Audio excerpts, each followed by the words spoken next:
Bonjour à tous, alors aujourd'hui je vous dévoile un petit peu les analyses de ma chaîne YouTube, je vais vous montrer un petit peu les chiffres. Voilà, je suis arrivé à 5000 abonnés, 5002 abonnés. Alors vous vous dites peut-être, combien ça rapporte une chaîne YouTube avec 5000 abonnés? Est-ce que ça vaut la peine ou pas? Est-ce que c'est rentable? Alors il faut savoir qu'effectivement les revenus peuvent varier selon la thématique que vous allez choisir. Bon, en tout cas ce qu'on voit ici, je suis bien arrivé à 5000 abonnés. Je vais ici dans les données analytiques, pardon, dans les données d'analyse. Alors ici, on a les données sur les 28 derniers jours. Alors il me dit bravo, ouais, super génial, on a plus de vidéos, 61% en plus de vues parce que j'ai publié plus de vidéos. Donc on a ici les vues, hein, j'ai 9000 vues en plus par rapport à la moyenne, j'ai 338 heures de plus, voilà, il donne un petit peu les stats, plus d'abonnés aussi, je suis content. Avant, je stagnais à peu près à 100 abonnés supplémentaires par mois, puis je suis monté à 200, maintenant je passe les 300. Je pense que d'ici la fin d'année, je vais atteindre mon objectif de passer le cap des 10 000 abonnés. Donc voilà, c'est sur la bonne voie. Et voilà, là par contre au niveau des revenus, c'est un peu en baisse. Pour les 28 derniers jours, j'ai 15% de moins que les 28 jours précédents. Voilà, toutes les informations qu'on peut trouver ici. Alors les autres informations qui m'intéressent, c'est le contenu. Alors au niveau du contenu, je regarde pas trop au niveau des graphiques qui sont ici, je regarde plutôt des informations qu'on peut trouver ici. Alors là, on a déjà une information sur les moments clés de la rétention d'audience. Et il vous affiche ici les 30 premières secondes. Donc dans les 30 premières secondes, si vous parvenez à garder 50% voire plus des auditeurs, c'est que vous avez vraiment une bonne accroche. Donc voilà, il vous met ici les moments clés de la rétention. Là, regardez ici, 78%, 77%. Donc voilà, là, ce sont toutes des accroches de 30 premières secondes qui ont permis aux spectateurs de rester. Et là, par contre, c'est l'inverse. Il me dit, voilà, pour ces accroches ici, j'ai eu 57, 56, 55. Donc, j'ai eu moins de visiteurs. Ça permet de comparer un peu les accroches et dire, ben voilà, pourquoi là, ça a mieux fonctionné, et pourquoi là, ça a moins bien fonctionné. Je peux automatiquement me faire une idée. Vous voyez ici, je vois Instagram sur WordPress, je clique dessus et il me dit, regardez, ici, les 30 premières secondes, il y a quand même une chute vertigineuse. Et on voit ici le graphique, c'est la moyenne, en gris, c'est la moyenne. Et là, je suis vraiment en dessous. Donc voilà, c'est à moi à chercher pourquoi. Est-ce que c'est le sujet qui a moins bien plu? Est-ce que c'est la présentation? Est-ce que c'est la vignette? Enfin, voilà, il y a plein de choses qu'il faut étudier pour essayer d'avancer. C'est que là, on a l'introduction, on a un autre onglet pour trouver les moments forts, les pics et les baisses. Voilà, comme ça vous avez des informations et vous pouvez peut-être améliorer votre façon de faire vos vidéos, de voir les intros qui fonctionnent et pourquoi certains moments forts, les gens sont venus à certains moments forts, qu'est-ce que vous avez dit qui a pu attirer l'attention. Enfin voilà, toutes les informations. Alors comment les spectateurs trouvent vos vidéos? Ici c'est par recherche YouTube, fonctionnalité de navigation, en externe aussi, là ça m'intéresse. Comment les gens, parce qu'avant en externe j'avais rien du tout, j'avais aucune vue externe, donc je clique sur externe, non ici source externe, et il me dit en fait les sources externes c'est majoritairement par Google. Donc il y a des gens qui font les recherches directement par YouTube, et ceux qui viennent en externe, c'est ceux qui font des recherches à partir de Google et qui sont ensuite envoyés sur ma chaîne YouTube, Yahoo, Bing, YouTube, Ecosia, voilà. Et là, si vous cliquez sur plus, vous pouvez avoir un petit peu le nombre de personnes qui sont venues. Au niveau Facebook, sur les 28 derniers jours, j'ai eu 19 personnes qui sont venues via ma page. Enfin, c'est petit, mais ça grossit petit à petit. Donc, je n'ai plus un, je vais ici en haut à droite, je clique sur fermer.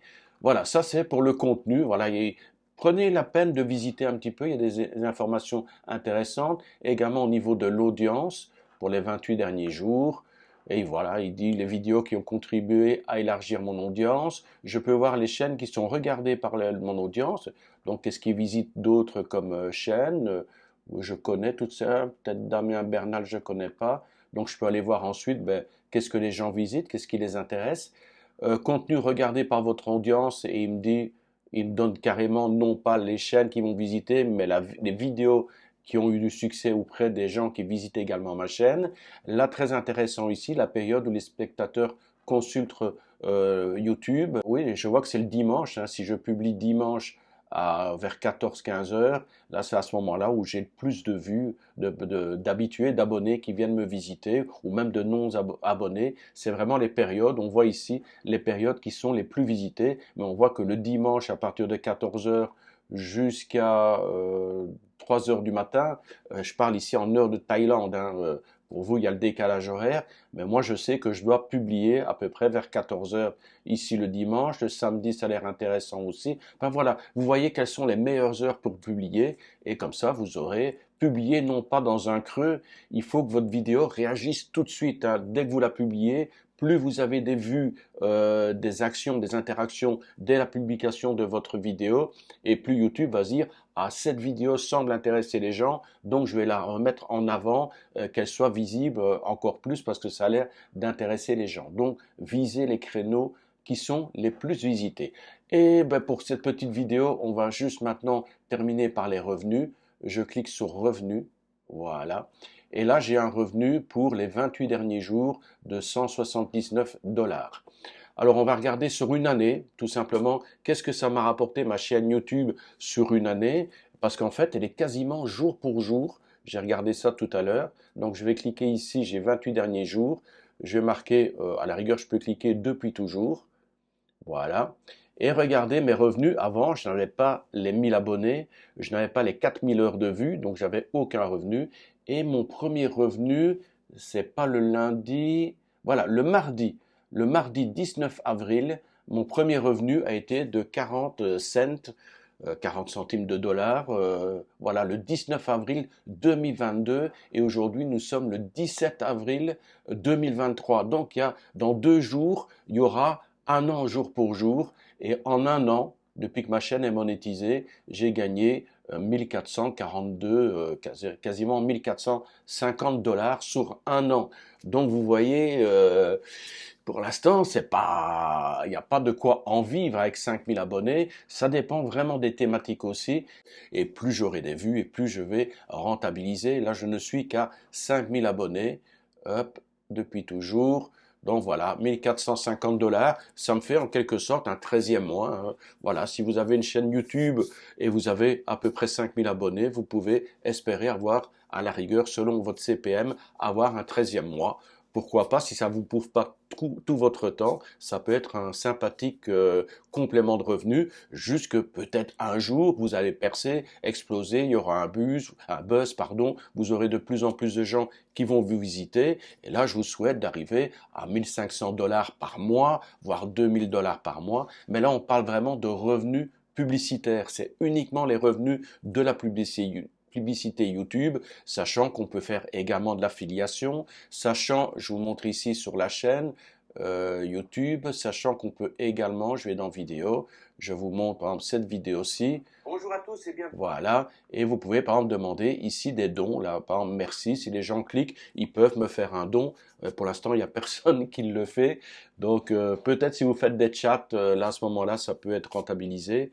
Ou avoir une complément de revenus, ou si vous vendez des services, YouTube est un moyen, ça vous rapporte des revenus publicitaires, mais en même temps vous faites la promo de formation ou de services que vous proposez, ben voilà, ça peut être également des compléments de revenus. Je vous tiendrai au courant le jour où je passerai le cap des 10 000 abonnés. Je referai de nouveau un tutoriel où je vous présenterai mes analytiques en toute transparence, que vous sachiez quels sont les revenus d'une chaîne à 10 000 abonnés. Sur ce, je vous dis à très bientôt pour un autre tutoriel et d'ici là, je vous dis bye bye.